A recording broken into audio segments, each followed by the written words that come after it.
अस्सलाम वालेकुम उस्मान। अमूमन मोटिवेशनल स्पीकर्स को सुनता रहता हूँ और ये साइमन सिनिक साहब हैं, इनकी भी वीडियोस में देखता रहता हूँ, इनकी बातें भी सुनता रहता हूँ, काफ़ी अच्छी बातें कर लेते हैं। एक वीडियो में ये बता रहे थे कि अगर आपका कोई दोस्त मुश्किल हालात से गुजर रहा है, स्ट्रगलिंग फेज से गुजर रहा है, तो उसको क्या चाहिए कि आप 8 मिनट बैठें उसके साथ, उसकी बात सुनें। इस 8 मिनट के बाद उसको काफ़ी रिलैक्स महसूस होगा, उसको लगेगा मुझे कोई सपोर्ट मिल रही है। इसकी इस बात को सुनने के बाद मुझे बड़ा फ़ील आई है कि यार हमें तो नमाज़ पढ़ने के लिए जब हम जाते हैं तो हमें तो अल्लाह ताला की तरफ से हर रोज़ 5 दफ़ा ये सपोर्ट मिल रही है।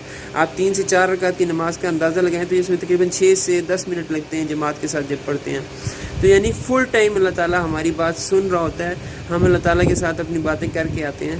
लेकिन अगर हमें इसके बाद सपोर्ट नहीं महसूस हो रही कि हमें कोई सपोर्ट कर रहा है, तो हम में कोई गलती है कि हम सही तरह से अल्लाह ताला के साथ बात नहीं कर पा रहे।